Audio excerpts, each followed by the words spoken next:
Hello అండి అందరికీ. Wife of సూర్య కథకు స్వాగతం. ఈ కథను పూర్తిగా వినిన తర్వాత మీకు నచ్చినట్లయితే తప్పకుండా సబ్స్క్రైబ్ చేసుకుని ఎంకరేజ్ చేయగలరండి. ఇప్పటి వరకు సబ్స్క్రైబ్ చేసుకుని ఎంకరేజ్ చేస్తున్న ప్రతి ఒక్కరికి చాలా చాలా థ్యాంక్స్ అండి. మరిక ఆలస్యం చేయకుండా కథలోకి వెళ్దాం. చందు తన పుట్టింటికి వెళ్ళిన తరువాత ఆమె తల్లిదండ్రులు ఓదార్చిన ఆమె కళ్ళు మాత్రం ఇంట్లో తన పిల్లల జాడ కోసం వెతుకుతాయి. చందు మెల్లగా అమ్మా, పిల్లలు వాళ్ళెక్కడున్నారు అంటుంది. ఆ చందు, పిల్లలిద్దరూ చక్రి రూంలో నిద్రపోతున్నారు అని ఆమె తల్లి చూపిస్తుంది. చిన్ను బంటులను చూడగానే చందు గుండె బరువెక్కుతుంది.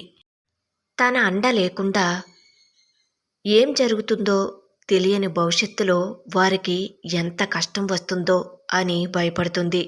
ఆమె నిశ్శబ్దంగా వారి దగ్గరికి వెళ్ళి వాళ్ళ తలను నిమురుతుంది. నిద్రలోనే చిరునవ్వులు చిందిస్తున్న పిల్లలను చూసి ఆమె కళ్ళల్లో నీళ్లు నిండుతాయి. నా ప్రాణాలు, నేను మీకోసం ఎంతటి నరకాన్నైనా భరిస్తాను. కానీ మిమ్మల్ని ఇలా వదిలి వెళ్ళటం నాకు కూడా చాలా బాధగా ఉంది. కానీ తప్పలేదు కదా అని మనసులో అనుకుంటుంది. నిద్రమత్తులో ఉన్నప్పటికీ తల్లి మాట వినబడేసరికి నెమ్మదిగా కళ్ళు తెరుస్తుంది చిన్ను.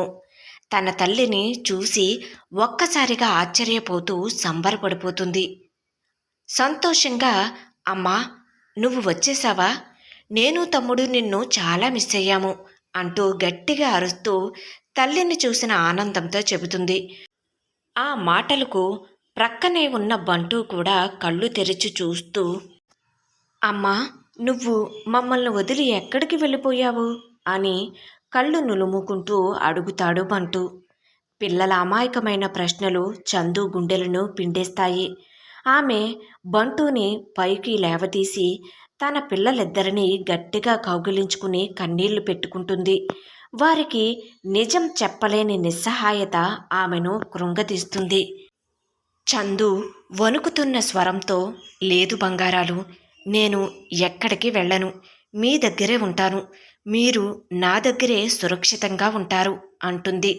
పిల్లలు తమ తల్లి కళ్ళల్లోని బాధను అర్థం చేసుకోలేకపోయినా వారు తమ తల్లి తిరిగి వచ్చినందుకు సంతోషంగా ఆమెను అంటిపెట్టుకుంటారు.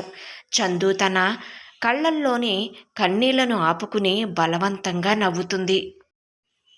ఆమె మనసులో తన పిల్లల కోసమైనా ఈ కష్టాన్ని అధిగమించాలని, వారికి సురక్షితమైన భవిష్యత్తును ఇవ్వాలని దృఢంగా నిశ్చయించుకుంటుంది. పిల్లలిద్దరినీ నిద్రపుచ్చిన తర్వాత ఆమె అక్కడే కూర్చుని ఆలోచిస్తుంది. తనని తాను రక్షించుకోవాలని, తన పిల్లలకు న్యాయం చేయాలని ఆమె మనసులో ఒక దృఢ సంకల్పం మొదలవుతుంది. సూర్య యొక్క బెదిరింపులు ఆమెలో మరింత కోపాన్ని, పోరాట పటిమను పెంచుతాయి. నాకు దారి చూపించడానికి నవీన్ ఉన్నాడు.